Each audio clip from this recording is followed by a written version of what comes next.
Hello, how's everybody?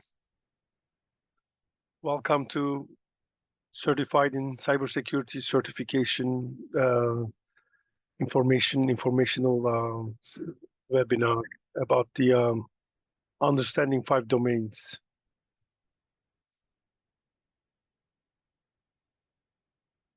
I'm doing great, thank you. Thanks for asking. Thank you. All right. So this is not going to take us long, maybe 45 minutes. I do want to give some time for you all to be able to ask me questions, but you can ask me questions as we're going through the material. So, I mean, I'm going to first talk a little bit about the certificate itself. This is a relatively new certification that was created by ISC2, and but it is a great it's a great starter certification. Okay, and it's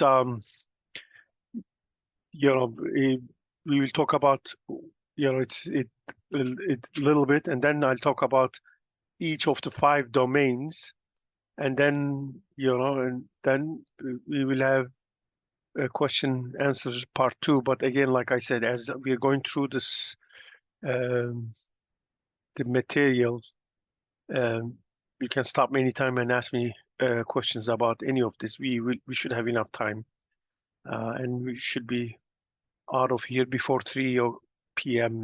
Eastern time. Okay. So my name is Mehmet, and my name is not that important, but and first of all, why this certification? I have been in the IT and cybersecurity industry for more than 2 decades, and in the IT world more than 3 decades, in cybersecurity more than 2 decades. And a lot of people come to me say, hey, I want to change career, or I want to start, with the cybersecurity. Where should I start? What should I do first?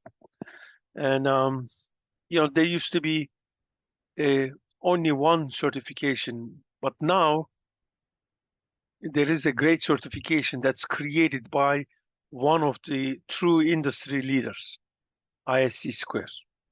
Okay.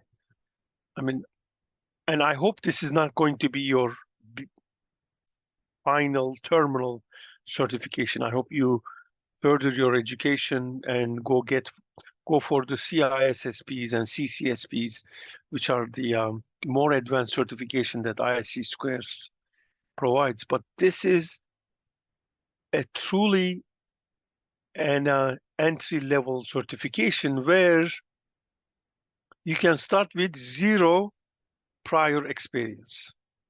So you don't need to have any cybersecurity experience. All you need to have is the desire to learn. Say, look, I want to learn and I want to start from the basics. This is the great certification to do that. And actually, it's a great way to see if you like this. So, if this is not something that you're going to enjoy, maybe you shouldn't do this. But I think even if you're never going to go into cybersecurity, the knowledge that this certification provides is going to be helpful to you with your whatever your other your other industries that you're part of. It would help with that. Knowing the basics of cybersecurity is going to help you with whatever else you do in your life. Okay, just like computer skills. It doesn't matter what you are, and it doesn't matter what kind of job you have, is you need to have some basic computer skills. And we're getting to a point where everybody in this world needs to have some basic cybersecurity training. I started training my grandson on cybersecurity. It's not necessarily because I want him to become a cybersecurity professional, and I do, but it's not because of that. It's just, people need to be able to protect their assets, their information, whatever is valuable to them, um, as early as possible. Wouldn't you agree with me with that? Who is not a target of a cybersecurity attack? Could one of you tell me that you never got on spam email or phishing email or some, wishing when somebody actually called you and claimed to do something? Recently, I've been getting calls saying that my social security number is i- is frozen, is or going to be something. I forgot what they were saying, and I told them, okay, great. So does that mean I don't have to pay taxes? But see, this is a, a great starting point. Now, you might say, hey, I already know a lot. Okay. And that's good. If you already know a lot and you do not have any certification, how do you prove to the people that you know? Yeah. So would be an uh, you know um so yeah, I mean, all of us have this. So, you know like Scott said, it's just, but so this would be a way to validate that what you already know. And if you know more than this, then you start with this and then you go to the next level up. And then once you show that you have that, and then you go next level up. Of course, with each level up, it's just like different degrees we have. We have elementary school, middle school, high school, and then college, and then advanced degrees, and so on. The same goes in cybersecurity. Of course, you don't need to have 20 years of education to get to this level. I mean, you can uh, learn this material in very seriously studying 2 3 days, taking a class in a 2 3 day class, and then spending another week or two. Then you should be able to pass this. But again, it shouldn't be just about passing the certification. It's about what? Learning about some of the things in there. So what would you be going to be learning? What's covered in this certification? There are 5 domains. Now, each of these domains, there could be a test on each one of these. So in the CC certification, they go to the basics of these. They don't go more advanced. So the security principles, as you see, is 26% of the test. It's actually more than quarter of the test. Even though it's 5 domains, this is by far the most important, and it should be. Network security, again, huge, because a lot of the things a lot of the attacks are coming because of what? Because how the data is traveling to our systems. And then access control, and we'll talk about this, but who's authorized, who's not authorized, who should be here, who should not be here, and if they are here, what can they do or what they cannot do. All of these are done through what? Access control concepts. And then we got these concepts, that's great, but we need to implement the concepts. How do you implement it? You put it into day-to-day operations, so security operations. But one thing, unfortunately, many organizations fail is, what do they fail? They fail to plan for disasters. They fail to plan for, what if something bad happens, what are we going to do? They don't ask the what if question. So that business continuity, disaster recovery, and then if there is an incident, how do we respond to these incidents? They are not prepared for it. They don't plan for it. And what happens to organizations who fail to plan? Many of them are no longer even around. Okay. Any questions so far?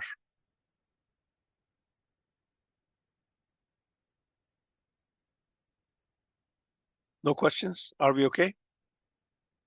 All right. Good. Yep. Fail to plan, plan to fail. Absolutely correct.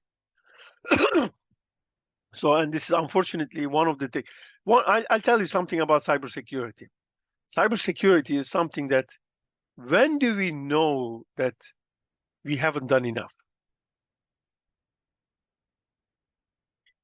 Unfortunately, after an incident, you know, when do you know that you don't have enough insurance? Yeah. So, you know, when it is too late. So this is usually the thing about cybersecurity is you don't get the rewards of what you put in later on. Hopefully, you never do. You know, have you ever heard of anybody complaining, saying that, I'm really upset that I didn't get to use my insurance this year because I didn't have any accidents? Yeah.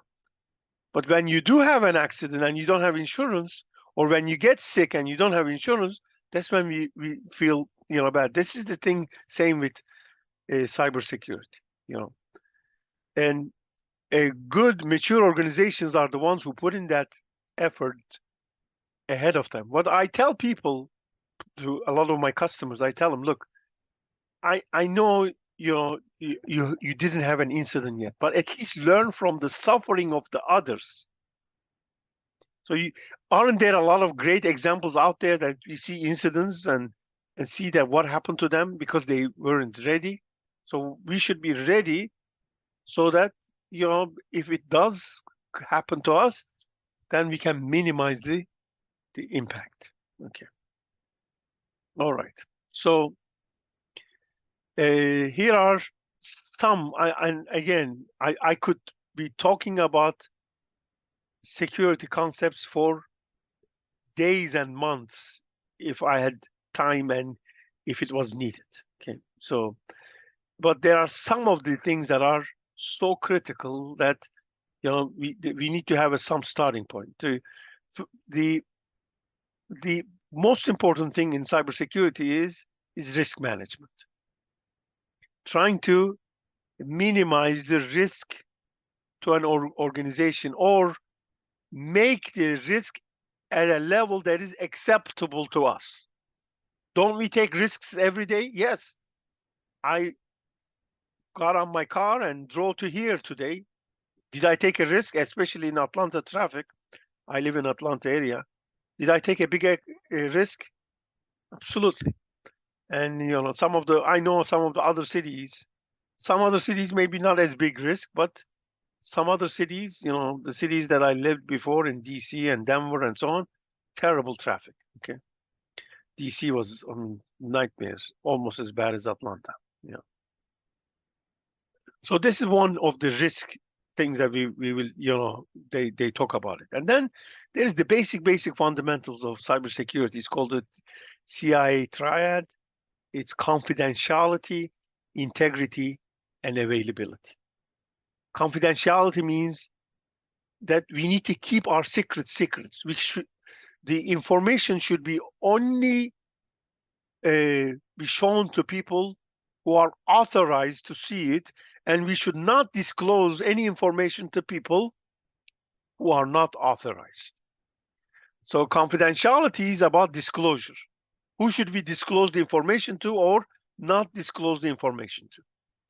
And and when they say, oh, here's some cryptography and encryption and stuff like that, those are usually talking about um, like confidentiality. And then also, how do we know if somebody is authorized or not authorized? Well, through identity management. And that is actually one of the big domains in one of the domains in the CC. Okay. So that's confidentiality. Integrity means what? The information is accurate, but more importantly, the information is only altered by authorized people, and only and then the unauthorized people cannot alter the information. Okay. And availability is what? The information is made available to authorized people when they need it. Okay. How many of you have heard of CIA before?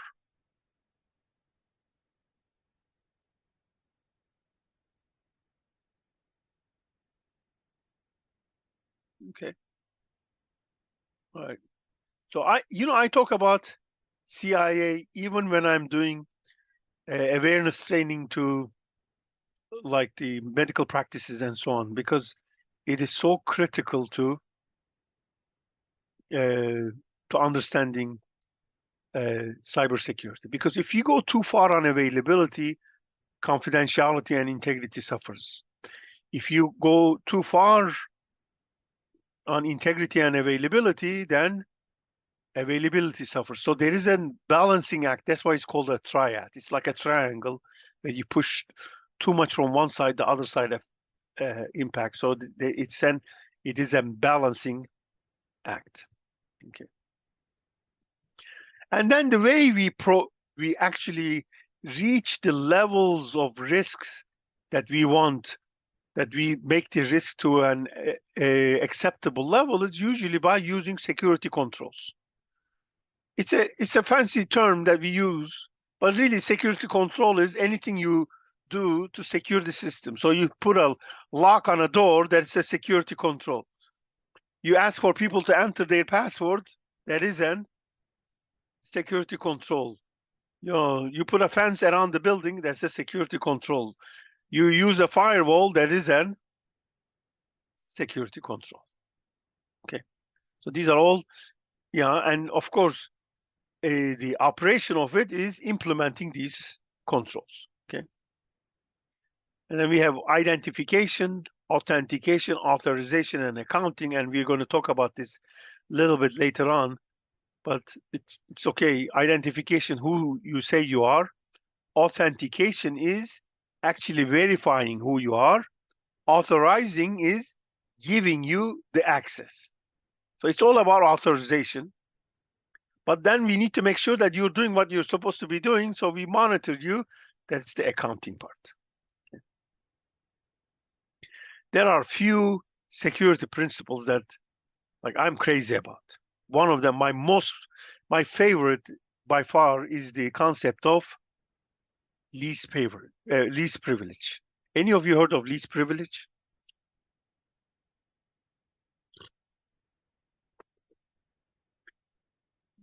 I am trying to actually implement this in my own life now. Least privilege means we're just giving people just the right amount of access, no more, no less, so that they can do their job. I want you to buy me a cup of coffee, and cup of coffee costs 79 cents. I give you what? Exactly 79 cents. I don't give you 78 cents so that you're not able to buy it. I don't give you 80 cents, then you don't have that extra penny that you're worried about. What do? I give you just the right amount of access. Now, can we always do this? Not easy. But if we can, then we should do it. Okay. And I'm going to give you actually one example of this for your personal computers. Okay. You don't need to answer this question, but many people, and so I'm not going to even ask you, but many people, if I ask this question to the group, if I ask you which account are you using for your PCs, your laptops, many of you would say, yeah, I'm using the first account that was created, which is the administrative account. Do we need to be an administrator to do our day-to-day activities in our computers? The answer is absolutely no. So what you should all do, and this is a very important recommendation, go create another account that has limited access and use that account to do your day-to-day activities. Because what? If somehow a malicious software, malware takes over your computer, what level access they will have? Limited access. We should only use our administrative accounts when we are doing administration for the computer. Like what? Adding a computer program or adding a user or making some changes to the system. Okay.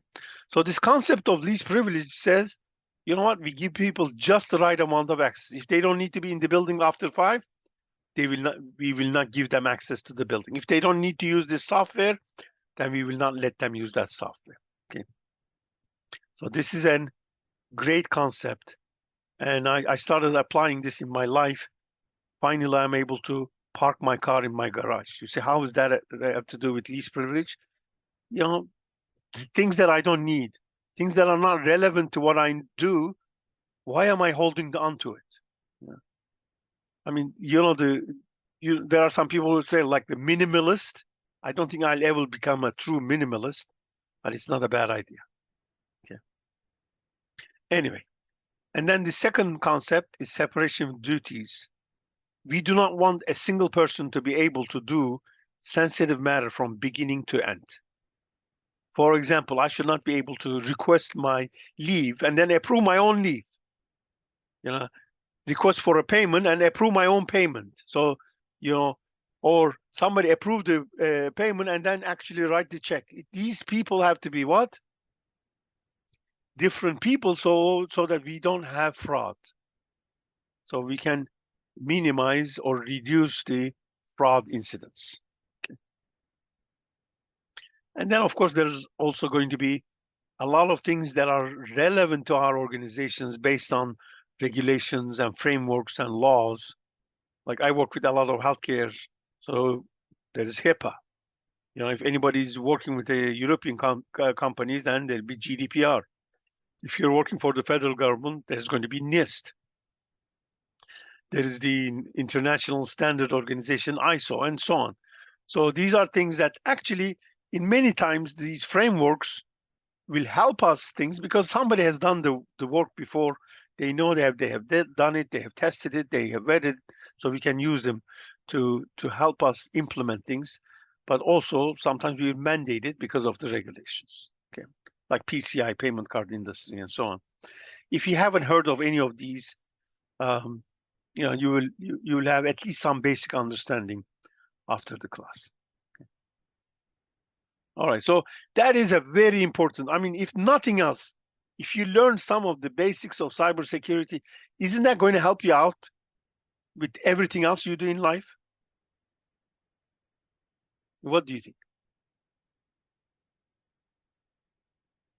All right. Okay. So we come to that next topic, business continuity and disaster recovery and incident response. So these three are highly related to each other. How are they related? Well, incident is anything that can have potential impact. What is the big difference between an incident and a disaster? The level of impact. Yeah. Incident might be somebody actually, two people having a disease, COVID, and then disaster is what? When hundreds of thousands of people are having the disease. So was COVID a disaster? Absolutely, it was a disaster. Were companies, organizations ready for this disaster?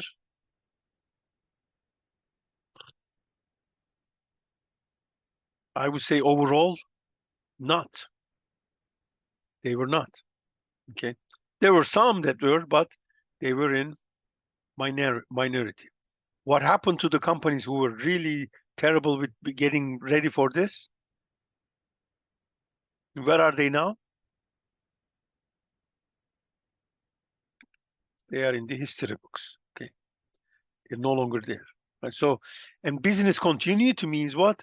To be able to continue the business operations even when there is a disaster or when there is an incident, to make sure that we have that capability. Okay. So, so here in this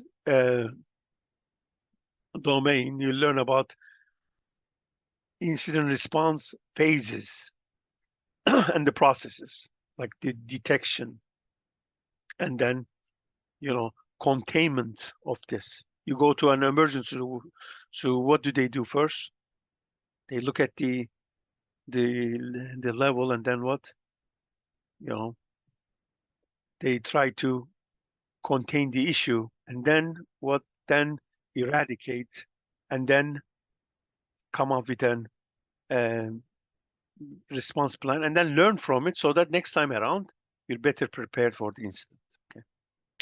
But all of these again need to be done what? By planning, planning, planning. But it's not enough to plan. What else do you need to do with the plans? How do we know if our plans are good or bad? What do you think? We need to test them. So we learn about what kind of testing that we'll do, and then coming up with people who are part of the different incident response team roles and responsibilities. And one of the big thing for any organization is it's the safety of the people, and then after the safety of the people, it's data. The people and data don't come back. Okay, servers and the monitors and so on can be what? Rebuilt. Even the buildings can be built again. But when people are gone, they're gone. Okay, and the same goes with a lot of the data. Not all the data, but a lot of the data. Once they are gone, they're gone. People came to me, they said, "Oh, my wedding pictures, I cannot, they were encrypted," and so on.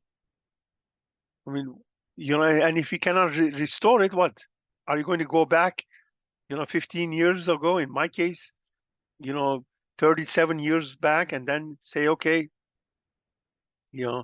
let's get married, even if I say let's get married again, now I'm not the same guy, or I don't look the same way, and so on. Okay? So it's some of the data cannot be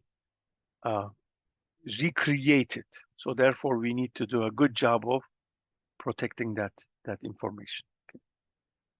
All right, huge topic, and really, I would highly recommend to all of you, if you're ever thinking of going into cybersecurity, is learning some of the basics of networking. And this is a very good starting point for cybersecurity.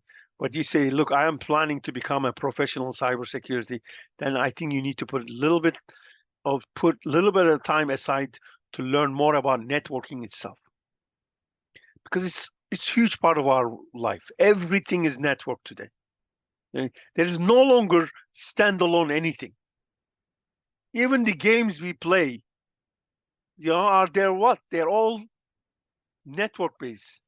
The Office that Microsoft we used to use, this all Office 365. Email is the thing.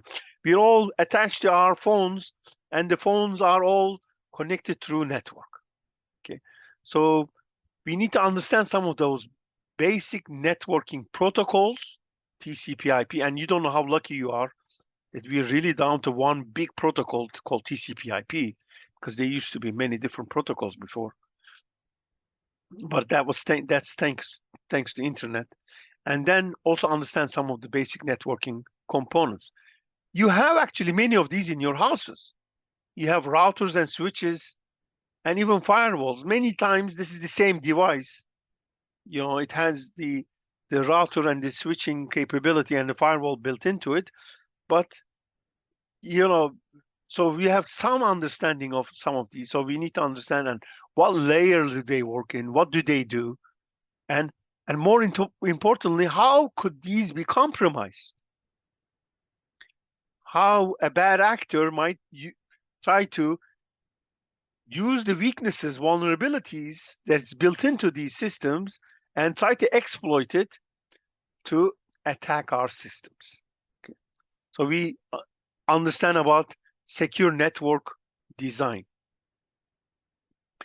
There's another great cybersecurity concept called defense in depth, where we create layers of defense. So doing this layer defense in the network design is extremely important, understanding of this, and then understanding the issue of wireless network security.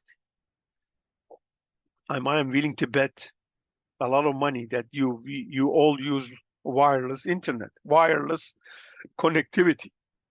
Okay. And wireless is very, very convenient. But what is the problem with wireless? Who is controlling the air? None of us. Okay. So that means what? Attacker can capture what is there and attack us or capture our information and stuff like that. Okay.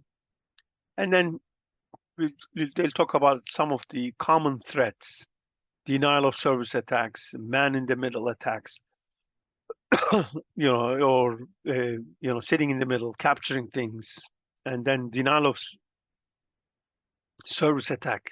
It's such a simple attack.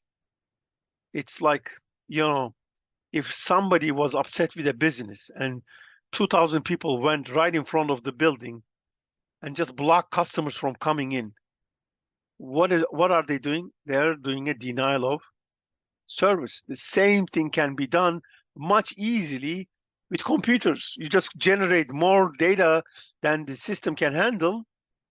All of a sudden, you have a denial of service attack. And what did they need to know? Nothing. Only thing they needed to know was the address. Okay, it is that simple. Okay, all right. Any questions? You're all being quiet because you got it all, or okay? All right, and then access control, which we talked about earlier. It is so critical to cybersecurity. That's because we need to know who's authorized and who is not authorized. And even if they are authorized, what do we want to do? We make sure that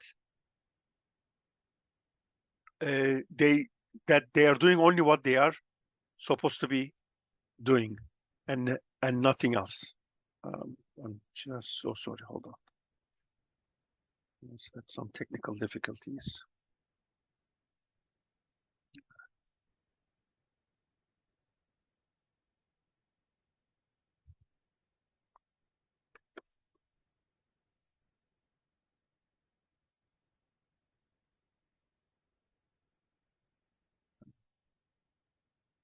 Sometimes Zoom does this, but it is in the middle of this class. So are you good? Are you able to see the screen, and can you hear me and see me?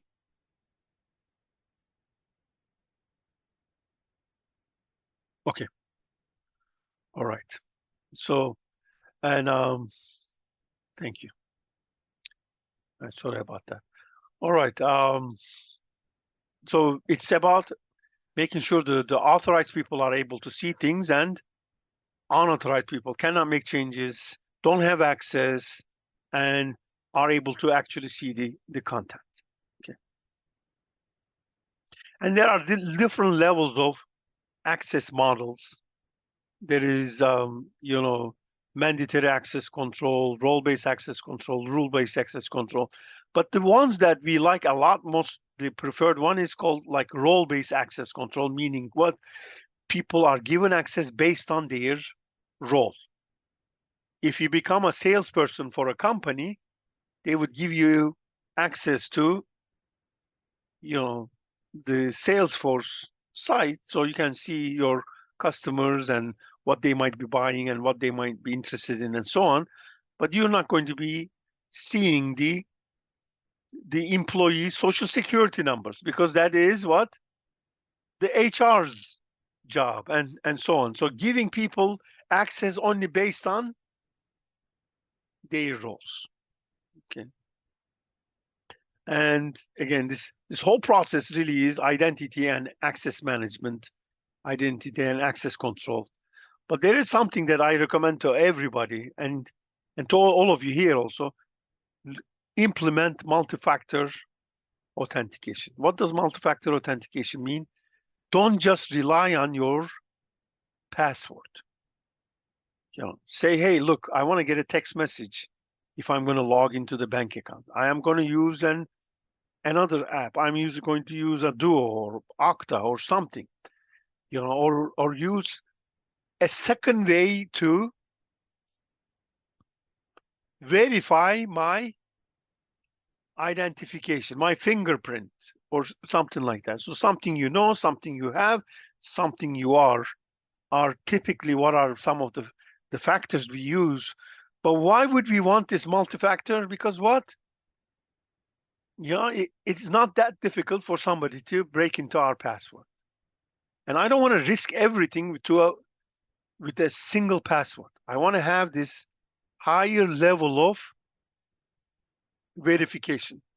And again, I'm recommending this to all of you in the class. Even your Gmail, make sure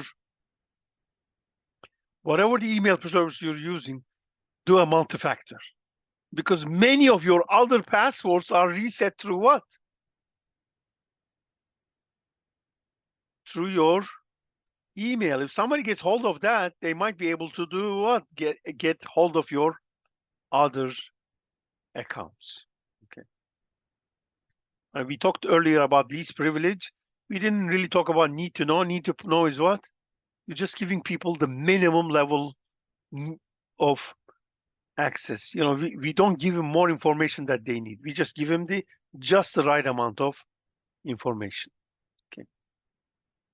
All right. And we talked about separation of duties, where we really don't want a single person to do what? To be able to, what is going on? Why is it doing this?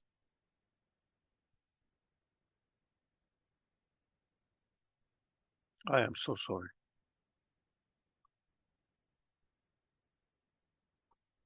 We don't have that many more slides. I think it knows that. So it's trying to say, okay, I just want to keep on going. All right. So we do not want a single person to be able to commit to complete a sensitive process from beginning to end. Okay.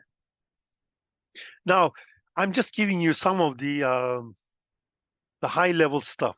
So there's going to be, of course, more than what I'm just showing in the slides, but I'm really highlighting the most important concepts. Okay, and you might be aware of this already. You might know all of this already.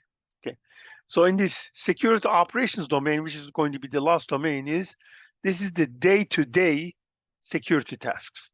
So all those concepts that we talked about before, now what are we talking about? Actually implementing this, putting it in action. Yeah. So actually trying to reduce the risk day to day, putting those controls and monitoring those controls and so on. So what do we constantly need to do?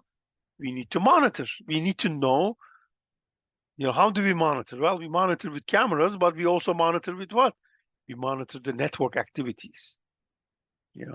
We monitor with anti-malware software. We monitor with intrusion detection systems. We monitor with firewalls. We monitor with something called SIM, Security Information and Event Management Systems. Okay. And we need to do this monitoring continuously, not just in regular hours. We need to do it what? 24/7. Okay. And we need to look for vulnerabilities, the weaknesses in our systems, and then we need to patch them so that those vulnerabilities are reduced, so that the attackers cannot exploit them. Okay. We look for malwares, and then we put our malware protections, and we monitor the data leaving our organizations. So we put in the data loss prevention or data leak prevention systems to see that whatever is leaving our organization is the information that's supposed to leave. And of course, we put in physical security, and extremely important. This is one area that unfortunately many organizations don't do a good job with. They don't necessarily protect their physical environment, but we have to. If somebody has access to the servers and the switches and the routers, well, they have access to most critical stuff. Okay. So I told you, this is going to be about 45 minutes.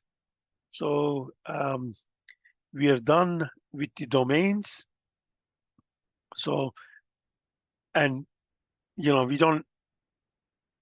I can stay as long as you have questions for me. So you can ask me specific questions about the certification or any other questions about the industry, anything else you're interested. Are you all like starting to go into this field, or what is your interest in this certification, or do you have questions? And actually, I can put in my um, this is my personal email. I'm putting it in the chat if you have questions for me. And I put it. Please take down this telephone number and the website for training camp. Training camp provides some of the best training in the industry for all these certifications, and they're not just about helping you be certified, but they're also there to help you get education. So I mean, I don't really work for them. I'm just one of their trainers. I'm not a full-time employee there, but um, they do an amazing job. uh, any any questions for me? I hope this was useful. I hope you got something out of it. I hope this was not and thanks for being here in the middle of the day on Friday. Sure. Yes, of course. Yeah, of course. Of course, Richard. Yeah, you can call me. All right. Thank you.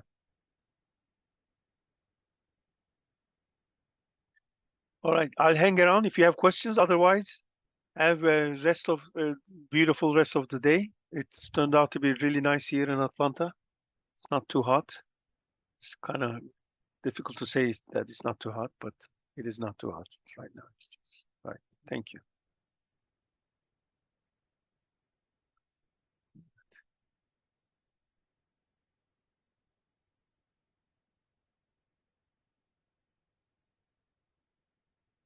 Same to you, Christian.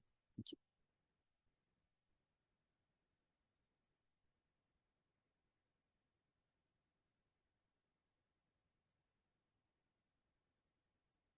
You too. Thank you. All right.